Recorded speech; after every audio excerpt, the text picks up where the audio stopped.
안녕하십니까. 5월은 가정의 달인데 교회 절기상 오늘은 어린이 주일이고 다음 주는 어버이 주일입니다. 그래서 한 주간 부모님, 자녀들 그리고 형제들에게 한 번씩 연락하시고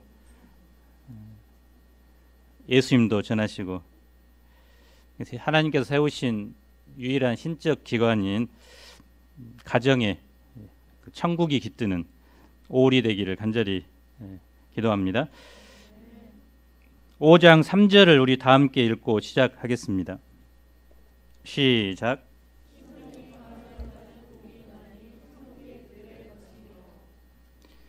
젊은 층이 좋아하는 단어가 사랑입니다. 노년층은 건강이라는 단어를 좋아한다고 합니다. 두 계층이 모두 함께 좋아하는 단어가 행복입니다. 2019년 유엔 산하기관에서 발표된 세계 행복 지수 순위에 의하면 한국은 54위입니다.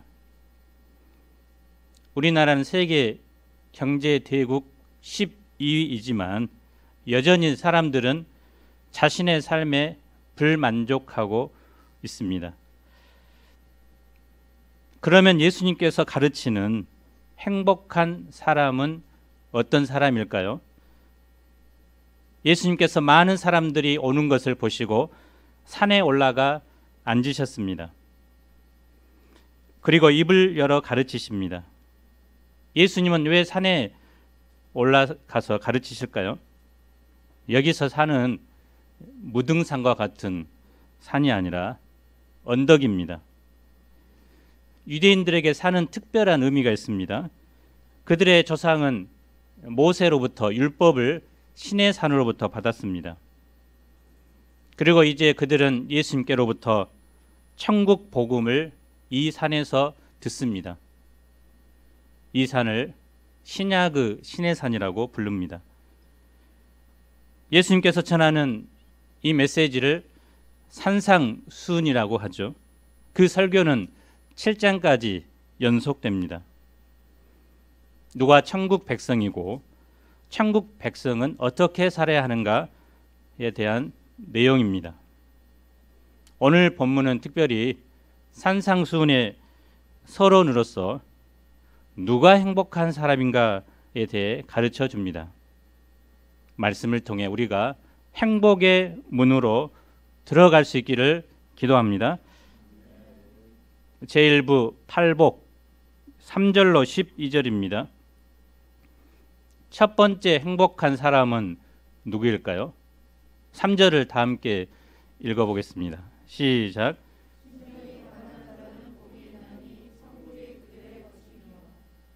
상식으로는 부자에게 복이 있나니 람보르기니가 그들의 것임이라라고 해야 맞습니다. 최소한 마음만이라도 부자여야 행복합니다. 돈이 없어도 가오가 있으면 그나마 사는 맛이 나는 사람도 있습니다. 나 때는 말이야 하며 라떼를 들이키며 자기 우월감으로 사는 사람도, 이런 사람은 건강에 좋습니다. 가난이란 헬라어 프토코스는 거지가 된 것, 절대적 빈곤이라는 뜻입니다. 궁핍하여 타인으로부터 도움을 절실히 필요로 하는 상태입니다.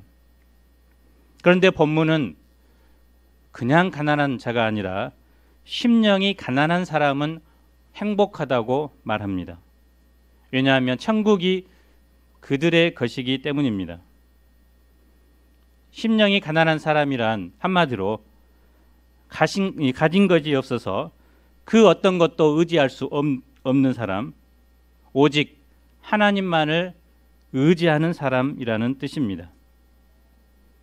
그래서 경제적인 파산을 당한 사람이 국가에 긴급 구조 요청을 하는 것처럼, 또 물에 빠진 사람이 살려주세요 하며 간절히 외치는 것과 같은 상태라고 합니다. 한국의 대표적인 석학 이어령 박사님은 본문의 심령이 가난한 상태를 제비의 비유를 했습니다. 제비는 처마 끝에 집을 짓고 삽니다. 한 번에 여러 마리의 새끼를 낳아서 기릅니다. 제 어렸을 적에도 시골에서 자랐기 때문에 우리 집 처마 끝에 항상 해년마다 2개 정도의 제비집이 있었습니다. 어미는 새끼들을 키우기 위해 날마다 벌레를 잡아 새끼들의 입에 넣어줍니다. 욕 같은데요. 하지만 새끼들은 충분한 음식을 먹지 못해서 항상 배가 고픕니다. 어미 제비가 먹이를 물어오면 서로 먹겠다고 입을 벌리면서 짹짹 하고 소리칩니다. 어미 제비는 이전에 어느 새끼에게 벌레를 먹었는지 다 기억하지 못합니다. 그런데 벌레를 먹지 못한 새끼를 정확하게 구별하여 먹을 것을 준다고 합니다. 어떻게 그럴 수 있을까요? 네, 맞습니다. 입을 최대한 크게 벌리는 새끼. 가장 배고픈 새끼가 입을 가장 크게 벌리기 때문입니다. 배부른 새끼는 형식적으로 입을 좀 벌린다. 너무 배가 고파서 입이 찢어져라고 벌리고 먹을 것을 달라고 소리치는 새끼에게 어미는 벌레를 넣어준다고 합니다. 이처럼 하나님께서는 영적인 굶주림으로 부르짖어 하나님께 구하는 사람에게 은혜를 베풀어 주십니다. 그런데 중요한 것은 가난 그 자체가 아니라 그것 때문에 하나님을 의지하는 데 있습니다. 아무리 가진 것이 없어도 하나님을 의지하지 않으면 행복을 누릴 수 없습니다. 반대로 가진 것이 있더라도 그것이 아무것도 아님을 인정하고 오직 하나님을 의지하면 행복을 누릴 수 있습니다. 왜냐하면 하나님의 통치를 받기 때문입니다. 국회의원 선거가 끝났죠. 선거 전에는 정치인들이 그렇게 겸손할 수가 없습니다. 광주에 나온 모 후보도 도로에서 몇천 번의 큰절을 올렸습니다. 그런 초심을 국회에 입성해서도 가지면 좋지만 그것이 쉽지 않습니다. 후보 때는 마음이 가난하지만 당선 때면 부요해지기 때문입니다. 과거에 우리 교회는 심령이 가난했습니다. 가진 것도 별로 없었습니다. 그래서 오직 하나님만을 의지했습니다. 가진 것이 없어도 행복했습니다. 그래서 식빵 하나를 나눠 먹더라도 기쁨이 있었습니다. 하지만 지금 수많은 교회는 넉넉합니다. 또 의지할 것이 많고요. 그렇기 때문에 하나님을 의지하지 않습니다. 그래서 교회는 천국의 기쁨을 점점 잃어가고 있습니다. 과거의 대학 캠퍼스는 행복의 전당으로 통했습니다. 왜냐하면 대학만 졸업하면 적어도 한 자리는 차지할 수 있었기 때문입니다. 하지만 지금은 대학생만큼 불행한 세대는 없다고 이야기합니다. 졸업해도 갈 데가 없기 때문입니다. 그런데 그들에게도 한 가지 희망이 있습니다. 누구에게 가야 할까요? 예수님께로 가는 것입니다. 예수님께로 가면 행복합니다. 우리도 돌아보면 심령이 가난할 때 예수님을 영접했습니다. 죄로 고통하며 절망 중에서 회개하며 죄사함의 감격을 누렸습니다. 작은 은혜, 작은 깨달음에도 놀라고 감격했습니다. 양심에 찔리는 문제가 조금만 있어도 두려워하며 기도실로 달려가 부르짖었습니다. 가진 것이 없어도 하나님 한 분만 의지했고 문제가 생기면 성경을 뒤적이며 말씀 속에서 해답을 찾곤 했습니다. 그때 우리는 세상을 향해서 나는 행복한 사람이다라고 외칠 수 있었습니다. 하지만 이제 우리는 제법 아는 것도 많고 가진 것도 많아지게 되었습니다. 신앙의 경륜도 쌓이고 교회에서 여러 가지 직분도 맡고 있습니다. 점점 웬만한 선물로는 부자를 감동시킬 수 없다는 말처럼 웬만한 말씀과 웬만한 은혜로는 감동도 흥분도 기쁨도 느끼지 못합니다. 그런 냉랭함으로 1년, 2년, 3년, 10년을 그냥 허송세월하고 보냅니다. 그러면서도 하나님께 나아가고자 하는 간절함이 없습니다. 신앙생활에서 느끼는 영원한 숙제는 늘 가난한 마음을 하나님께 유지하는 것이라고 합니다. 요한계시록 3장에는 차지도 않고 뜨겁지도 않고 미지근한 신앙생활을 하는 라오디가 교회를 책망하는 주님의 말씀이 나옵니다. 그들은 스스로를 진단하면서 나는 부여하여 부족할 것이 없는 부자라고 생각했습니다. 그런데 예수님께서 그들을 보실 때 어떻게 평가하십니까? 라오디가 교회에게 안약을 사서 눈에 발라보라고 합니다. 자신의 권고한 것, 가련한 것, 간단한 것, 눈먼 것, 벌거벗은 것을 보라고 말씀하십니다. 그리고 주님께서 문 밖에서 지금 두드리고 계신다고 말씀하십니다. 본문의 첫 번째 행복의 구절, 이 가난한 마음과 겸손한 심령이 없으면 팔복의 다른 복으로 나아갈 수 없습니다. 사실 팔복은 서로 떨어져 있는 것이 아니라 하나로 연결되어 있는 것입니다. 가난한 마음이 있을 때 다른 복도 얻을 수 있는 것입니다. 우리가 어떻게 늘 가난한 심령으로 살 수 있을까요? 가지고 있는 아파트, 가지고 있는 통장, 또 차를 팔아야 할까요? 성령께서 비춰주시는 조명으로 내 자신의 실존을 늘 점검하는 길밖에 없습니다. 하나님의 은혜와 성령의 도우심이 없이는 내가 죽을 수밖에 없는 존재요, 죄인이라는 사실을 깨달아야 합니다. 우리가 하나님 앞에서 항상 나의 부족한 모습을 깨달아야 되겠습니다. 내게 능력이 부족하고 지혜가 부족하고 건강이 부족하고 분별력이 부족하고 모든 것이 부족하다는 영적 거짓하는 실존을 깨달아야 되겠습니다. 그럴 때 하나님께서는 우리의 마음에 천국을 주실 것입니다.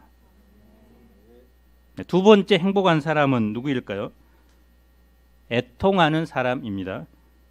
애통은 헬라어로 펜테오인데요, 가슴이 찢어질 정도로 처절하게 우는 것을 말합니다. 동양에서는 대장부가 눈물을 보이는 것은 수치스러운 일이라고 가르쳐 왔습니다. 사람들은 남이 보는 앞에서 가능한 눈물을 흘리지 않으려고 입에 주먹을 넣고 노력을 합니다. 그런데 사람은 삶 속에서 울 일이 참으로 많습니다. 내 뜻대로 풀리지 않는 인생 문제 때문에 웁니다. 돈이 없어서 울 때도 있습니다. 예상하지 못한 심각한 질병 때문에 눈물 흘립니다. 또 우리 크리스찬들은 뿌리 깊은 죄 때문에, 또 변하지 않는 못된 본성 때문에 웁니다. 교회와 민족의 죄를 생각하면서 울기도 합니다. 그런데 어떤 사람은 애통 앞에서 어떻게 할까요? 애통할 일이 생길 때 하나님을 떠나기도 합니다. 그러나 어떤 사람은 그 애통 때문에 하나님을 의지하고 하나님께 나아가게 됩니다. 그 사람은 정말 행복한 사람입니다. 하나님께서 그 사람을 위로하시기 때문입니다. 데이빗 브레이네드의 생애와 일기를 읽고 저도 그분처럼 살았으면 좋겠다는 생각을 한 적이 있습니다. 인디안 선교사로 유명한 데이빗 브레이너는 9살 때 아버지를 잃었고 14살 때 어머니마저 잃고 고아가 됩니다. 그는 슬픈 운명 가운데 자랐습니다. 그러나 하나님을 영접하고 이제 하나님을 나의 부모님으로 모시고 하나님의 종으로 쓰임받고자 전 인생을 헌신합니다. 한 번은 그는 자기의 죄가 너무 크게 느껴져 눈물로 밤을 지새울 때가 많았습니다. 22살 때 쓴 그런 그의 일기에 이런 고백이 있습니다. 아침 경건의 시간에 내 영혼은 심히 녹아내렸고 나의 극심한 죄와 악으로 인해 쓰라리게 애통했다. 그가 엄청난 죄를 지은 것도 아닙니다. 단지 말씀대로 살지 못한 자신의 죄로 인해 애통하며 부르짖은 것입니다. 그리고 26살 때 쓴 일기에 보면 이런 내용이 있습니다. 주여, 주께 내 자신을 드립니다. 나를 받아주시고 나를 주의 것이 되게 하소서. 이 불쌍한 벌레를 받아주시옵소서. 그래서 벌레 같은 자신을 받아주시고 사용해 주시도록 눈물로 기도했습니다. 그럴 때 하나님께서 그에게 하늘의 위로를 베풀어 주셨습니다. 그래서 데이비드 브레이너드의 설교를 들으면 완악한 인디안들마저도 심령이 녹아지고 울부짖었다고 합니다. 인디안 말이 구툼마우 할룸메, 구툼마우 할룸메, 주여 저를 불쌍히 여기소서, 주여 저를 불쌍히 여기소서. 그는 29살의 젊은 나이로 폐결핵으로 죽게 됩니다. 하지만 그의 삶은 장인이었던 조나단 에드워즈를 감동시켰고 미국 대각성 운동을 촉발시킵니다. 그뿐 아니라 요한 웨슬레, 윌리엄 캐리, 짐 엘리엇 등 수많은 믿음의 사람들이 그의 일기를 보고 크게 감동을 받고 선교 역사에 자신의 젊음을 헌신하게 됩니다. 우리는 때로 자신의 죄 때문에 또 교회의 죄 때문에 그리고 민족의 죄를 인해 애통이 부르짖을 때가 있습니다. 우리가 애통할 때 하나님께서는 우리에게 하늘의 위로를 부어 주십니다. 성도들의 눈에서 눈물이 마를 때 교회는 영적 능력을 상실하고 세상에 패배할 수밖에 없습니다. 우리는 영적 승리를 위해서라도 경건한 눈물을 회복해야 합니다. 우리가 경건한 눈물을 회복하면 거룩한 능력을 회복하게 되고 하나님의 참된 위로를 받게 되고 교회는 세상을 향해 참된 영향력을 미치게 됩니다. 세 번째 행복한 사람은 누구일까요? 5절을 우리 형제분들이 한번 읽어보겠습니다. 시작.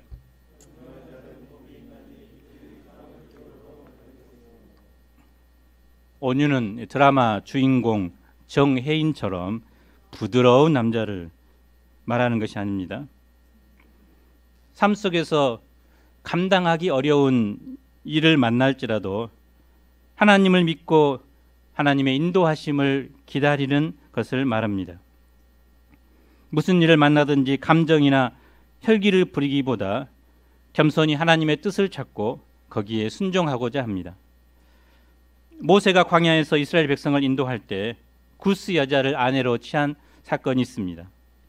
그때 형 아론과 여동생 미리암이 모세를 비방했습니다. 그러자 모세는 그들에게 대항하지 않았습니다. 함께 욕하고 핏대를 세우고 싸우지 않습니다. 그는 하나님의 뜻을 구하며 참습니다. 그랬을 때 하나님께서 그런 모세를 어떻게 인정하셨을까요? 이 사람 모세는 온유함이 지면의 모든 사람보다 더하도다 라고 기록되어 있습니다. 온유한 사람은 무엇을 받을까요? 땅을 기업으로 받습니다. 이 땅에서 땅을 얻지 못한 분들은 장차 하나님 나라를 유업으로 받게 됩니다.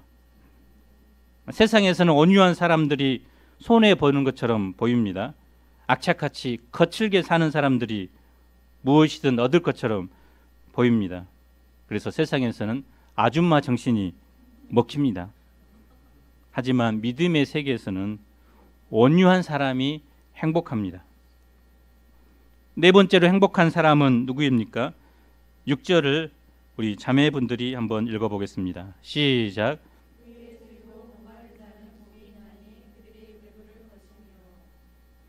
여기서 의는 하나님의 뜻대로 사는 것, 즉 천국의 다른 이름입니다. 하나님의 뜻대로 살고자 하는 사람, 세상에 하나님의 정의가 물같이 흘러넘치기를 갈망하는 사람, 하나님이 제시하신 삶의 표준에 이르고자 하는 사람이 행복합니다. 왜냐하면 그는 배부를 것이기 때문입니다. 오늘 우리 주위에는 돈에 배고파하고 사랑에 목마르고 성공에 굶주린 사람들로 가득합니다. 이런 분위기 속에서 캠퍼스 영혼들에게 천국을 증거하는 것은 현실성 없는 것처럼 보입니다. 하지만 캠퍼스 영혼들에게 천국은 선택 과목이 아닌 필수 과목입니다. 캠퍼스 영혼뿐만 아니라 모든 사람은 반드시 천국을 만나야 합니다. 우리는 이 사실을 증거하기 위해 우리의 재능은 물론이고 시간과 물질을 투자합니다. 이것이 천국의 목마른 삶입니다. 이런 우리는 배부르게 될 것입니다. 다섯 번째로 행복한 사람은 누구입니까? 긍휼히 여기는 사람입니다. 그래서 어떤 분은 마태복음에 나타난 예수님을 긍휼의 목자 예수라고 했습니다. 세리 레이가 이 긍휼 때문에 예수님을 만나고 제자로 쓰임 받았기 때문입니다. 긍휼의 어원은 어머니의 자궁입니다. 작은 생명의 씨앗이 어머니 자궁에서 긍휼 속에 절대적으로 보호를 받으며 자랍니다. 그래서 긍휼히 여긴다는 말은 상대의 아픔이나 어려움을 말로만이 아니라 삶으로 나눈다는 의미입니다. 내가 옆에 있는 사람의 아픔을 삶으로 나누면 반으로 줄어듭니다. 내가 다른 사람을 긍휼히 여기면 하나님께서 그런 나를 긍휼히 여깁니다. 내가 누군가에게 긍휼을 베푼 일에 대한 보상은 그 사람으로부터 받는 것이 아니고 하나님께서 나에게 긍휼을 베풀어 주십니다. 또 내가 긍휼을 베풀면 내 긍휼을 받은 그 사람이 다른 사람에게 긍휼을 베풀게 됩니다. 이렇게 하여 긍휼의 선순환이 이루어지게 됩니다. 여섯 번째로 행복한 사람은 누구일까요? 마음이 청결한 자는 복이 있나니 그들이 하나님을 볼 것이며, 시력 좋은 사람이 하나님을 보는 것이 아닙니다. 마음이 청결한 사람이 하나님을 봅니다. 그런데 만물보다 거짓되고 심히 부패한 것이 사람의 마음이라고 했습니다. 태어날 때부터 천사표 마음을 가진 사람은 없습니다. 예수 그리스도의 십자가의 피로 씻음 받을 때 수정 같은 맑은 마음으로 회복됩니다. 마음이 청결한 사람은 두 마음을 품지 않습니다.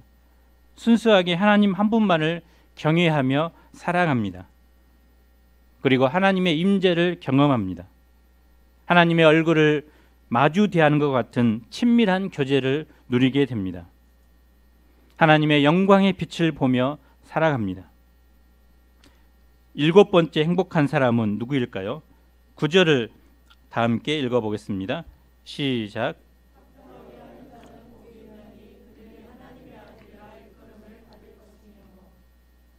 세상에는 두 종류의 사람이 있습니다. 평화를 만드는 피스메이커, 불화를 만드는 사람, 트러블 메이커입니다. 불화를 만드는 사람은 자기 주장이 강하고 남을 용납하지 못합니다. 건설적이기보다는 비판적이고 부정적입니다. 이런 자의 내면은 좁고 편협하고 자기 중심적입니다. 하지만 평화를 만드는 사람은 자기 유익보다 상대방의 유익을 구합니다. 또 자기를 죽이고 덕을 세우고자 합니다. 평화를 사랑합니다. 이런 자는 마음이 넓고 이해심이 많습니다. 이 두 사람 중에 누가 행복할까요? 평화를 만드는 사람이죠. 하나님께서는 그 사람을 하나님의 자녀라고 부르십니다. 우리는 교회 밖에서나 또는 교회 안에서 불편한 사람을 만납니다. 그래서 오랫동안 관계 회복을 하지 못하고 무거운 마음으로 살기도 합니다. 그래서 교회에서조차 갈등을 치유하지 못하는 사람이 있습니다.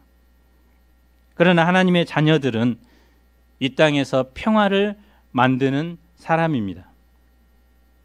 자기가 교회에 속했든지 캠퍼스에 속했든지 직장에 속했든지 자기가 속한 공동체에서 평화의 사도가 되어야 합니다. 마지막으로 행복한 사람은 누구일까요? 10절을 함께 읽겠습니다. 시작.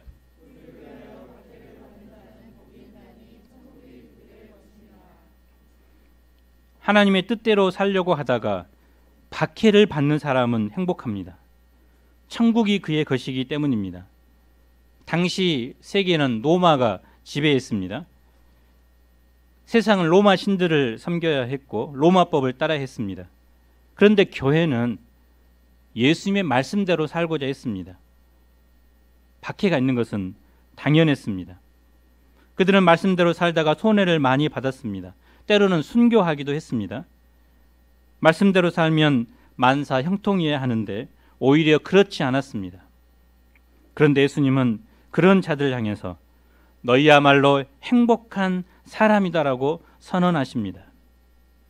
심령이 가난한 사람이 천국을 소유하듯이 예수님 때문에 박해를 받은 사람도 천국을 소유하기 때문입니다. 그래서 누군가 예수님 때문에 욕을 먹고 박해를 받으면 그 사람은 복이 있습니다. 그 사람은 기뻐하고 즐거워해야 합니다. 왜냐하면 하늘에서 받을 상이 크기 때문입니다. 구약 시대의 선지자들도 이와 같이 박해를 받았기 때문입니다. 이 상을 살펴보면 사람들은 모두 다 행복을 얻기를 원하고 행복을 추구하며 삽니다. 해밍웨이가 쓴 노인과 바다라는 유명한 소설이 있습니다. 소설에 나오는 노인은 고기잡이에 능숙한 사람입니다. 그는 어느 날 큰 고기를 잡기 위해 험한 바다로 나갑니다. 그런데 84일 동안 한 마리의 고기도 잡지 못합니다. 마침내 85일째 되는 날에 원하던 큰 고기를 발견합니다. 그 노인은 밤새도록 파도와 고기와 싸웁니다. 마침내 큰 고기를 잡습니다. 노인은 그 고기를 자기 배에 묻고 의기양양하게 항구를 향해 돌아옵니다. 그런데 집으로 돌아오는 도중 상어떼를 만납니다. 온갖 고생 끝에 항구로 돌아오게 되지만 남은 것은 뼈만 앙상하게 남은 고기밖에 없습니다. 사람들은 이 소설에 나오는 노인처럼 자신이 원하는 꿈을 잡으려고 가진 고생을 마다하지 않고 살아갑니다. 어떤 사람은 권세를 위해 고난을 자처하고 어떤 사람은 재물을 얻기 위해서 부지런히 노력하고 어떤 사람은 지식과 지혜를 얻기 위해서 책과 씨름하고 운동선수들은 신기록을 세우기 위해서 지옥 훈련을 합니다. 그러지도 저러지도 않은 사람은 예쁜 아내, 능력 있는 남자를 얻기 위해서 싸웁니다. 그리고 그들 중에서 소수의 사람들은 자신이 원하는 것을 손에 넣습니다. 그러나 그들이 그것을 통해 누리는 기쁨은 잠시뿐입니다. 자신이 원하는 것을 얻은 후에 그것을 지키거나 더 좋은 것을 얻기 위해서 더 많은 고생을 하며 삽니다. 결국 사람들은 이렇게 고난 속에 살아가다가 인생의 마지막에 상처와 빈손으로 인생의 항구로 돌아갑니다. 사람들은 행복을 원하지만 진정한 행복을 누리지 못하고 불행한 삶을 삽니다. 진정한 행복은 소유에 있지 않습니다. 오늘 예수님의 말씀에 의하면 행복은 마음에 있습니다. 그리고 존재의 변화에 있습니다. 무엇보다 팔복의 근원 되신 예수님을 만날 때 있습니다. 예수님을 배우고 그분과 함께하는 삶을 살 때 행복한 인생을 살 수 있습니다. 제2부 소금과 빛 13절로 16절입니다. 함께 13절을 읽어봅시다. 시작.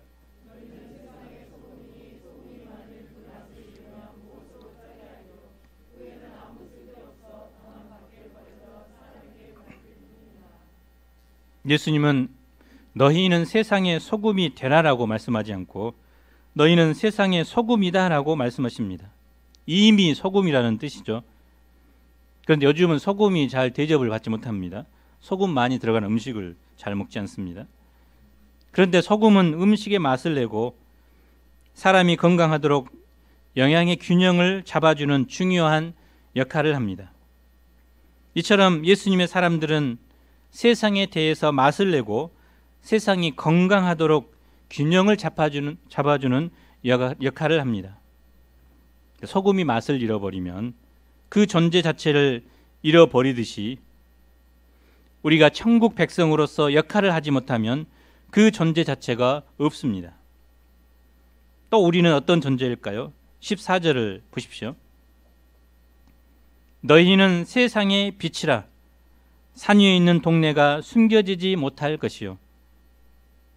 여기서도 예수님께서는 너희는 세상의 빛이 되라라고 말씀하지 않고 빛이다라고 하셨습니다. 그래서 등불을 켜서 대박으로 덮어주는 사람은 없습니다. 등경 위에 둡니다. 그래야 집안에 있는 모든 사람에게 비칠 수 있기 때문입니다. 근데 너희는 빛이란 말을 구체적인 뜻은 무엇일까요? 우리가 16절을 함께 읽어봅시다. 시작.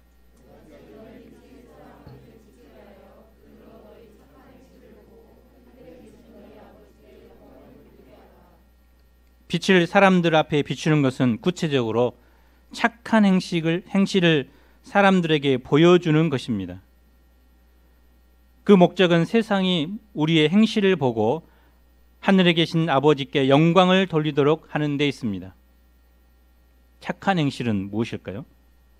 바로 예수님께서 가르치신 팔복을 삶의 현장에서 실천하는 것을 말합니다. 우리가 심령이 가난하고 애통하고 온유하고 의에 줄이고 긍휼히 여기고 마음이 청결하고 화평하게 하고 의를 위하여 박해를 받는 삶을 실제적으로 사는 것입니다. 카톨릭에서는 이 말씀이 너무나 수준이 높아서 사도들에게만 또 사제들에게만 주신 말씀으로 가르칩니다. 그러나 이 말씀은 바로 예수님께서 우리가 어떤 사람이 또 천국 백성들이 어떤 수준까지 이래야 하는가 가르쳐 주시는 말씀입니다. 사람에게 영향력을 끼치는 것은 10마디 말보다 바로 한 번의 행동입니다. 사람들은 끊임없이 행복을 찾습니다. 하지만 그 노력에 비해 행복하지 않습니다. 돈과 성공과 사랑 등이 우리에게 행복을 주지 못합니다. 예수님께서 우리에게 행복을 주십니다. 우리가 삶의 모든 문제 앞에서 그 문제를 가지고 주님께로 가면 행복이 시작됩니다. 우리가 오늘 말씀을 통해 진정한 행복을 맛보고 다른 사람들도 행복의 문으로 초대하는 그런 사람들이 되기를 간절히 기도합니다. 5장 3절을 다 함께 읽겠습니다. 시작.